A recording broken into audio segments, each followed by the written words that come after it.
Hola, buenos días, bienvenidos al podcast Somos Uniandinos. El día de hoy vamos a hablar sobre un tema de especial importancia y es el tema de la depresión en jóvenes universitarios.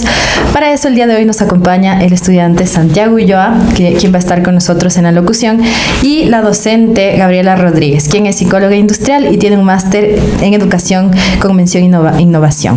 Bienvenida Gabriela, bienvenida Santiago. Pues hoy estaremos conversando sobre este importante tema. También estamos en el mes de septiembre, el mes de la prevención del suicidio. Y vamos a empezar con los conceptos generales. ¿Qué es la depresión, Gabriela? Bueno, muy buenos días con todos. Muchas gracias por la invitación, Belén, Santiago. Para mí en realidad es un honor el poder estar aquí acompañándoles. Y claro, en realidad el tema de la depresión es algo muy importante hoy que está pasando ya en nuestra sociedad. Sí, entonces donde hay que tomar mucha atención, se puede decir, a este caso, a este tema. Bueno, para mí la depresión en sí es un estado psicológico de la persona en donde muestra muchísima tristeza, ¿no? Pero también de lo que yo a veces he leído y yo he pasado con mis estudiantes, tiene doble cara. Uno puede estar tranquilo todos los días, pero por dentro me estoy muriendo, básicamente, como a veces los jóvenes decimos, ¿no? Entonces es algo que a veces ni siquiera sabemos que la otra persona tiene depresión o que está pasando por esto de la depresión. Entonces es algo muy preocupante y a veces yo he escuchado, ¿no? Yo soy en este caso docente de la unidad educativa Luisa Martínez y también vicerrectora. Entonces, en donde yo les he visto a mis estudiantes y dicen: me siento mal, estoy triste, no sé qué hacer, y los compañeros le molestan, los compañeros no le toman en serio, ¿no? Entonces para mí es algo bastante preocupante en realidad lo que estamos pasando hoy en día. Y cuando alguien dice de pronto necesito un abrazo o quiero un consejo, no sé qué hacer, me siento triste, ahí es, debemos prestar atención a lo que nos están diciendo. Muy bien, y también es importante esta diferenciación, ¿no?, de lo que significa estar triste o tener un estado de ánimo distímico y lo que es realmente la depresión, porque a veces se confunde socialmente estos dos términos y vemos personas y jóvenes sobre todo que dicen, bueno, estoy deprimido, me levanto en la mañana triste, pero ya lo llaman depresión, se autodiagnostican, y hablamos de una sociedad llena de autodiagnósticos. Cuando van a terapia, van a consulta, te dicen, no, es que yo tengo ansiedad, tengo un cuadro depresivo, tengo un trastorno de estado de ánimo, cuando ni siquiera han pasado una fase de evaluación o han ido al psicólogo. Entonces, ¿cómo podemos diferenciar esto? No sé, Santiago, si tú en las aulas, con tus compañeros, en tu experiencia, en el transcurso de tu vida, has podido evidenciar de cerca casos de depresión, casos de distimia, de tristeza. ¿Cómo podemos diferenciarlo uno de lo otro? Claro que sí, yo mismo. Sí, bueno, hay que ser realistas. Todos en algún momento de nuestra vida nos hemos sentido deprimidos, tristes, hemos tenido situaciones que no nos han hecho sentir cómodos. Bueno, primero es un gusto estar con usted, Belén, nuevamente en este programa, y con usted, igual psicóloga Gabriela, es un placer tenerles acá. Muchas gracias. Y claro, al hablar de depresión, pues bueno, la OMS dice que 264 millones de personas en el mundo padecen de este trastorno, ¿no? Y el DSM-5 dice que la depresión es un factor mental, ¿no?, que es un trastorno de la mente, ¿no?, donde se generan diferentes formas de reacción del ser humano, ¿no? Entonces, respondiendo a su pregunta, Belén, lo que conversábamos, nos hemos observado depresión, pues no podríamos decir de manera ciencia cierta, porque como usted mismo lo mencionaba, para poder diagnosticar una depresión tendríamos que hablar de una entrevista, de un proceso de psicoterapia y de una herramienta psicosensométrica como un test para poder evaluar. Sin embargo, hay ciertos rasgos, ciertos factores, ciertos síntomas que se van mostrando, ¿no? Y hay ciertas situaciones, pues, en la vida académica, en la vida familiar, en la vida laboral, ¿no?, obviamente, que se desarrolla en una universidad, que generan, pues, estos temas de depresión, muchas veces de situaciones sentimentales, amorosas, de relaciones de pareja, o temas de relaciones de amistades, temas de notas también puede generar, no alcanzar una nota puede generar cierto tipo de tristeza, ¿no? Entonces, aquí algo que quisiéramos mencionar es cuál sería la diferencia más bien de depresión y distimia. ¿Cuál nos podría ser, como profesional, igual usted, psicóloga Gabriela, la diferencia de distimia y depresión, ¿no? Porque justo hablando, a veces uno ya se levanta y dice tengo depresión, pero no está deprimido. Sí, bueno, efectivamente la distimia es estacional, se da por etapas, es transitoria, y todos hemos atravesado momentos difíciles, por ejemplo, una pérdida, un fallecimiento, un duelo. Es inevitable que el dolor forme parte de la vida y tenemos que sentirlo como como tal. El dolor es necesario para que podamos ser felices y podamos superar una adversidad. Sin dolor no te haces feliz, como la canción de La Ley, ¿no? Entonces, sí hay que entender que la distimia se puede diferenciar de la depresión por esto, pero la depresión es un trastorno mayor. La depresión incluso puede ser acompañada con síntomas psicóticos. El paciente puede empezar a alucinar, tener alucinaciones visuales, auditivas, sensoperceptivas, e incluso escucha voces que le dicen que atente contra sí mismo, que atente contra los demás, que no sirve, que es inútil. Entonces, lo que tenemos que hacer aquí es un trabajo combinado con psiquiatría, psicología, un proceso psicoterapéutico intensivo para que la persona pueda salir adelante. Las causas de la depresión también son muy importantes de identificar, ¿no? Así es. Porque como decía Santiago, puede ser un tema de ruptura amorosa, que eso es súper común en los adolescentes y en los jóvenes. Es que rompí con esta persona, y como ahora hablamos de una sociedad que es muy fácil, que tiene esta facilidad o vulnerabilidad de generar dependencias, entonces yo veo que mi salvavidas o la persona en la que deposité todo se me fue, entonces mi vida se me va. Entonces eso también es importante, diferenciar que la persona que nos acompaña con nosotros en nuestra vida es nuestro compañero de vida o nuestra compañera de vida, pero no es nuestro mundo, mi todo, ¿no? Eso también es algo súper común, que escuchamos jóvenes que dicen, es que ese es mi todo, él era mi todo y se acabó y ya no tengo nada.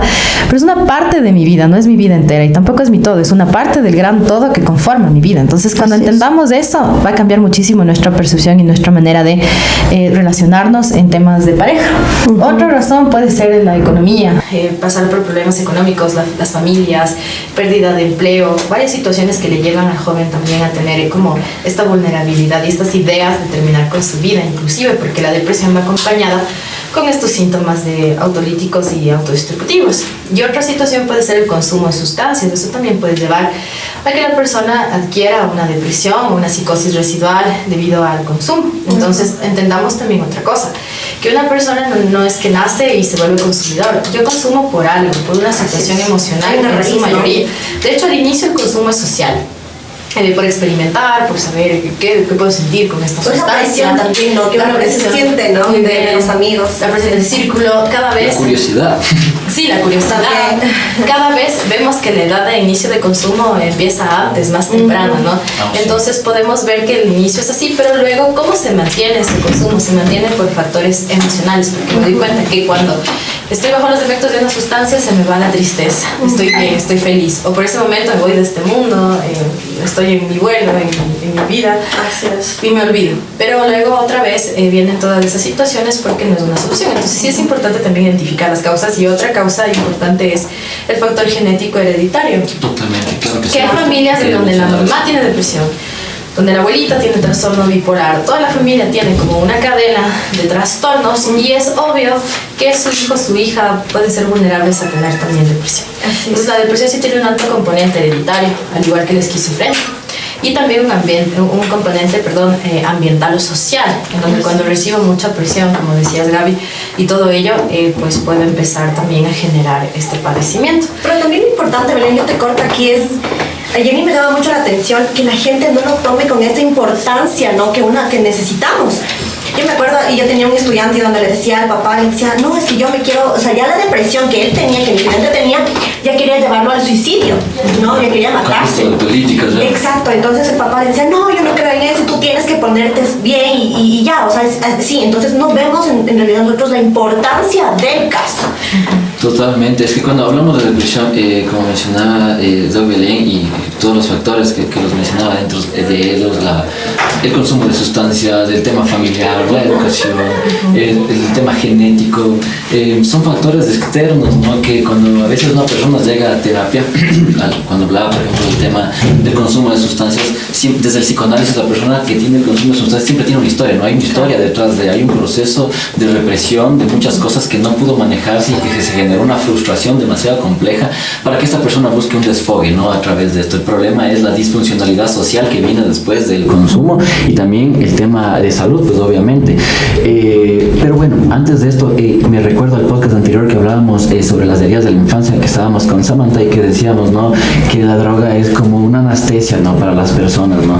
Pero ¿por qué me he enfocado en el tema del consumo? Es porque muchas veces todos estos temas desencadenan un problema, o son solo todavía la evidencia de lo que está pasando en el entorno familiar. Entonces es muy importante también ver cómo se desarrollan esos procesos de papá, hijo, mamá, hijo, etcétera, como sea la dinámica familiar, si es que hay ausencia de padre, ausencia de madre, o un hogar disfuncional, ¿no? Pues esto convierte pues a la depresión en un fantasma que esté presente todo el tiempo, no solo en las personas adultos mayores, personas de una edad media o jóvenes adolescentes, ¿no? Entonces hoy en día lo que nos podemos dar cuenta es que estos factores de tristeza, de depresión cada vez aumentan más en los jóvenes, en los chicos de las instituciones, de colegios, de escuelas, pero también hay un tema aquí neuroanatómico que hay que mencionar, ¿no? Porque claro, desde la psicología, desde el conductismo, desde el humanismo, podemos abordarlo de diferentes maneras, pero específicamente en este tema neuroanatómico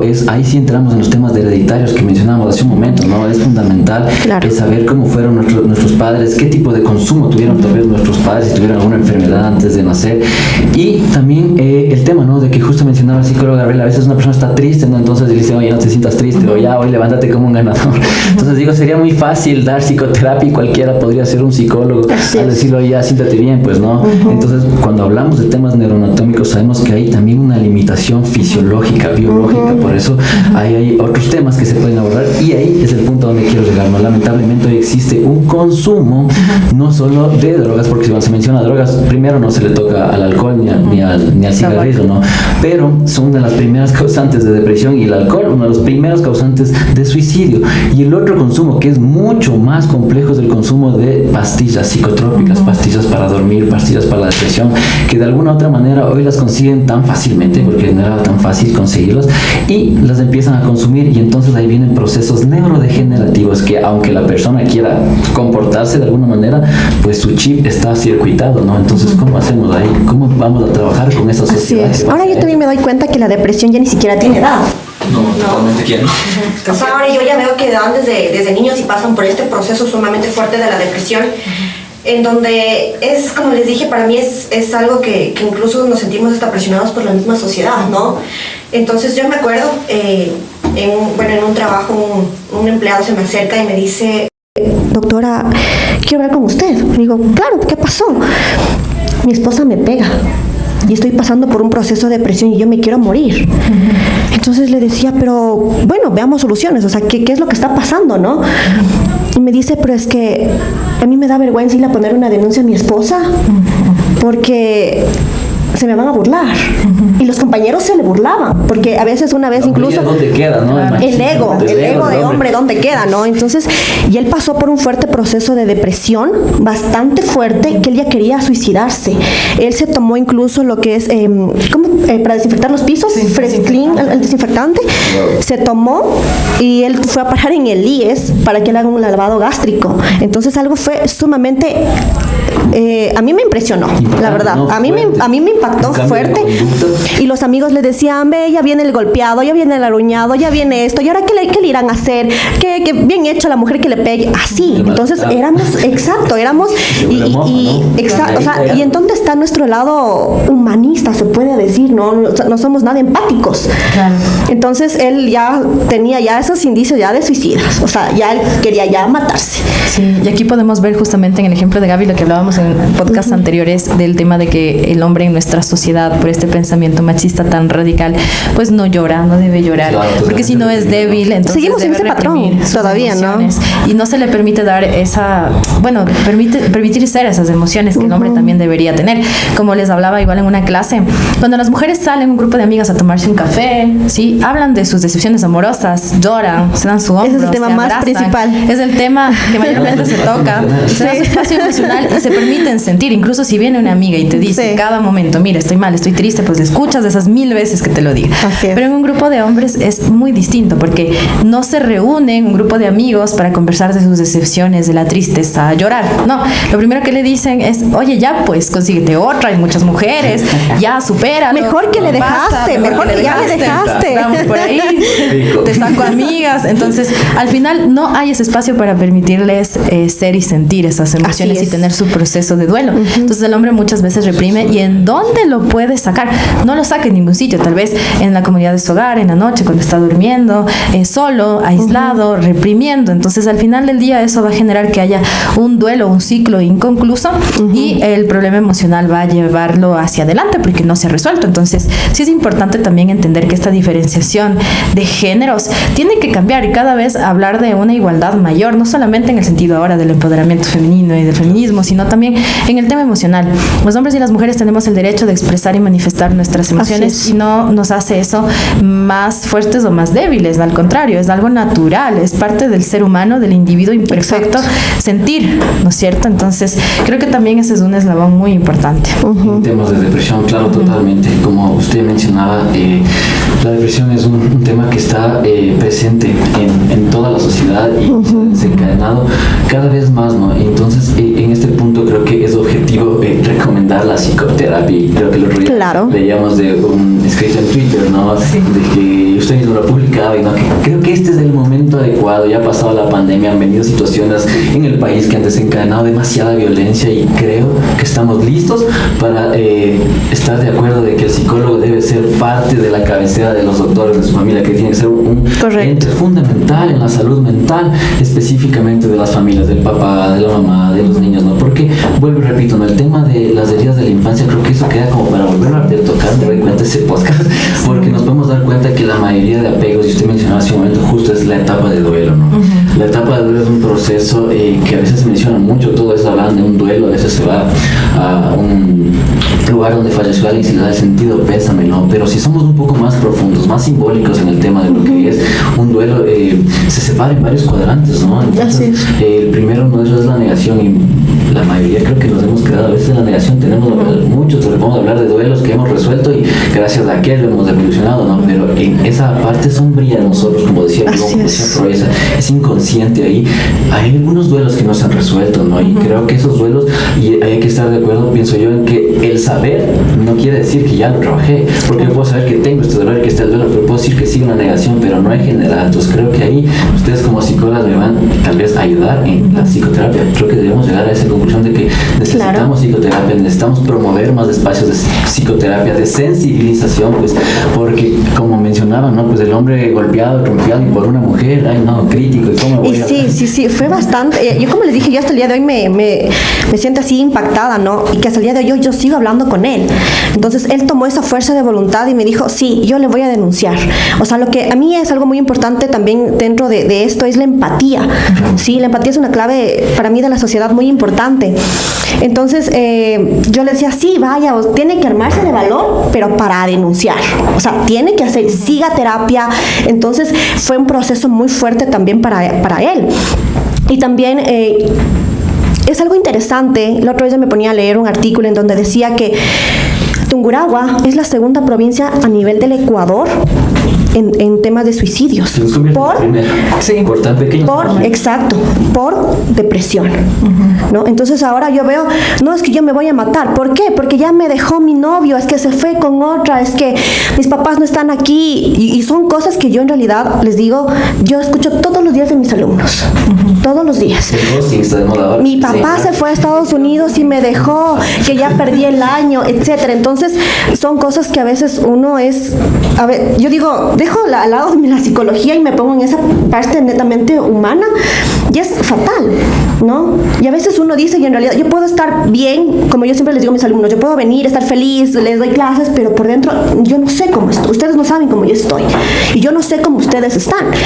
Yo tenía un gran profesor, yo estudié en la técnica de Ambato, yo tenía un gran profesor, muy buen docente, jovencito, yo les estoy hablando alrededor de unos 9 años más o menos, 9, 10 años, que él venía todo alegre, se llamaba Juan Carlos Muñoz, venía todo alegre a clases. Cuando ya nos graduamos, todo era un excelente docente y nos enteramos, se suicidó. Wow. Le dio depresión. Y yo pero el profe Juanca, si estaba re bien. ¿Qué le pasó? ¿En qué momento pasó su tema de depresión? O sea, y fue algo tan impactante para nosotros, es que era tema de la presión de la esposa, que se quedó sin trabajo después, que las hijas. Y a veces uno dice qué cobarde, ¿no? Qué cobarde, se suicidó, acabó con su vida, qué cobarde. No sabemos en realidad el fondo de lo que pasó. Entonces, dense cuenta a dónde nos puede llevar el tema de la depresión, y también a veces si es que no lo podemos manejar o no llevamos con las personas correctas. Claro, también. Totalmente. Exacto. Entonces, es algo muy, muy complejo, la verdad. Creo que son puntos fundamentales los que ha tocado la psicóloga Gabriela en el tema del acertar con un profesional de la salud adecuado, donde hay ese rapport, como hablamos con Belén, donde hay esa confianza, donde realmente hay un tratamiento adecuado.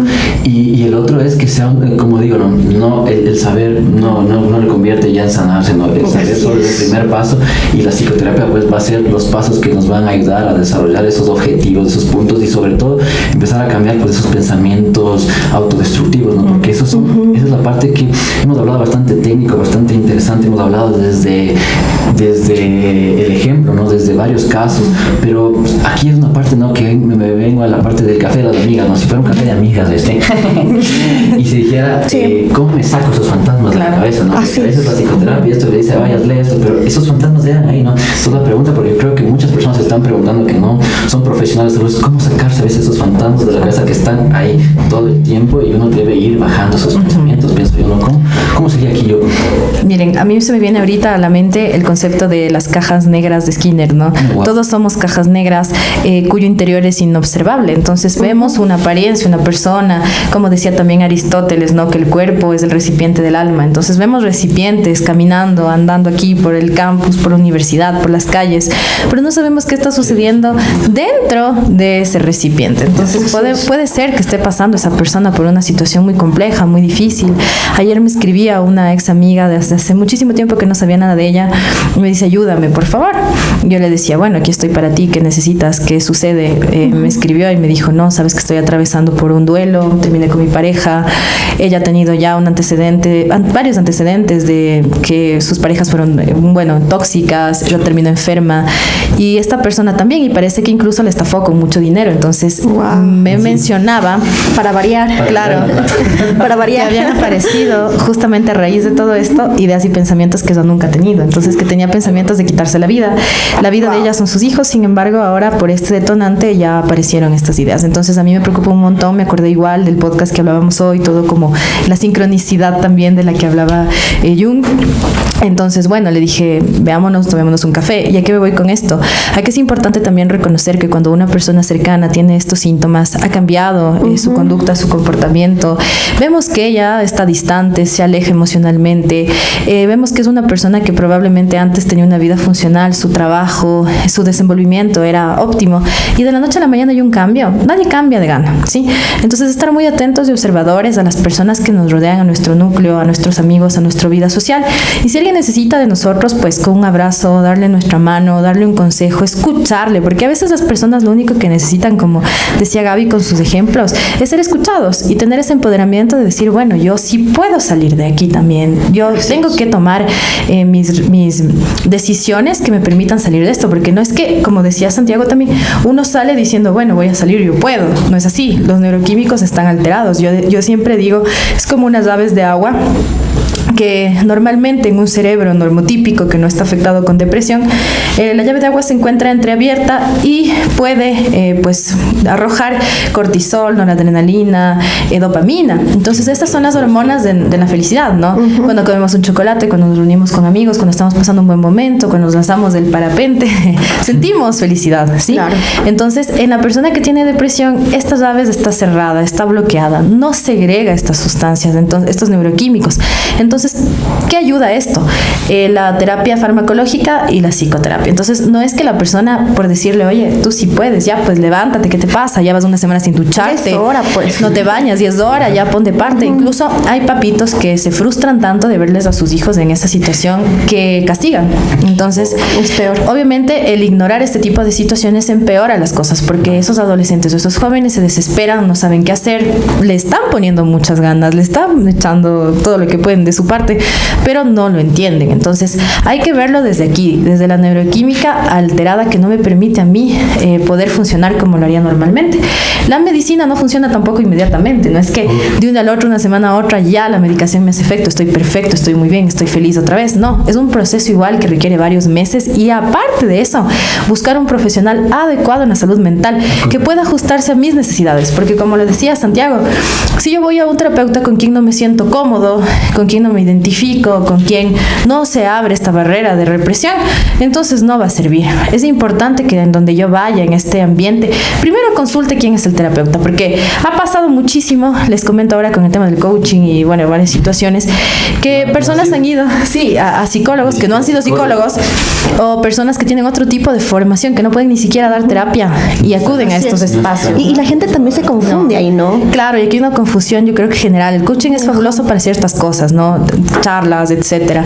Pero ya para dar terapia y hacernos cargo de esta responsabilidad tan grande que es la salud mental del ser humano, sí tiene que serlo un psicólogo acreditado, quien ha estudiado y se ha formado varios años en una institución de educación superior y que ha tenido esta formación teórico-práctica. Para algo, pues nos sirve a nosotros en nuestra más a la práctica, a la teoría. Vamos a instituciones, vamos a ir próximamente también ya a tener nuestro componente práctico que les permite dar cara a la realidad, ¿no? Sin embargo, sí es importante que nosotros, previo a elegir un psicólogo, analicemos su hoja de vida, su currículum. ¿Quién es esta persona? ¿Qué capacitaciones tiene? ¿Cuál es su formación? ¿Cuánto tiempo tiene de experiencia en el campo, en el mercado de la salud mental? ¿Qué resultados me podría dar? ¿Me siento identificado? Incluso la edad. Bueno, hay muchas cosas que también dependen de nuestros patrones de elección.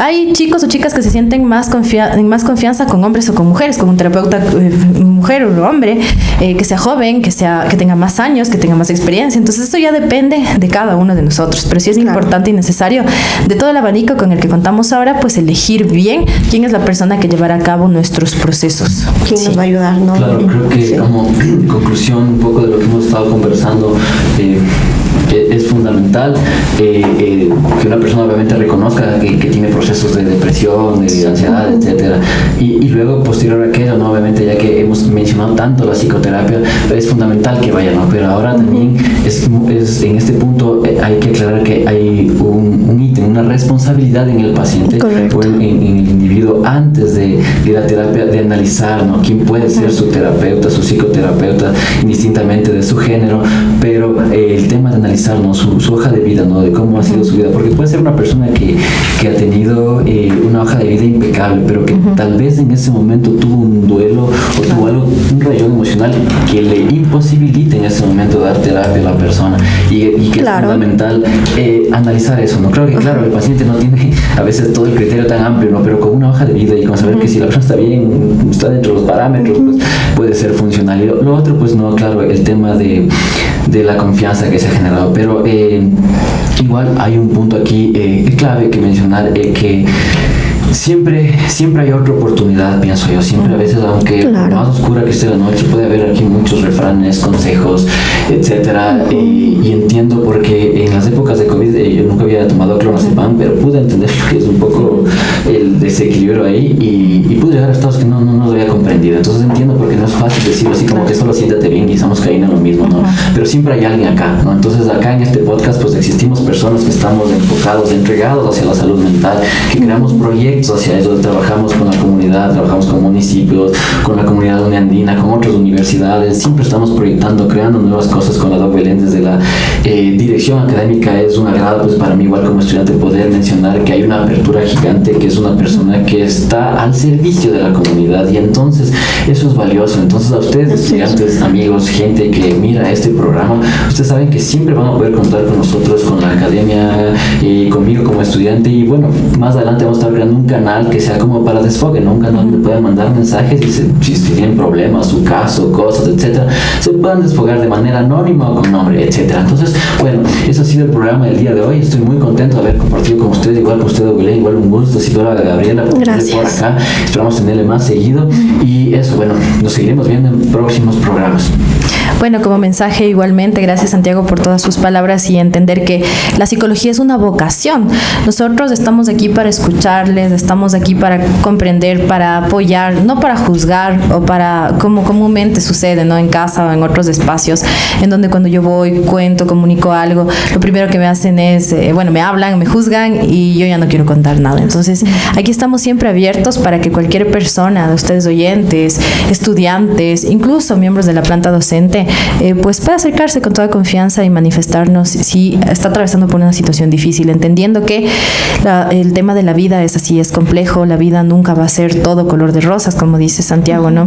Pero hay que verle todo lo bonito también, ¿no? Recuperar esta parte también que se pierde en la depresión, esta visión pesimista que uno genera de fracaso, de inutilidad. Son pensamientos erróneos y irracionales que tienen que ser modificados por medio de terapia, pero siempre es bueno tener a una persona quien nos pueda apoyar, escuchar y darnos unas herramientas y consejos para que podamos salir de ahí. Entonces, entender eso, que nosotros aquí siempre estamos abiertos y el podcast justamente fue creado para ese fin, para que ustedes tengan información útil que puedan utilizar.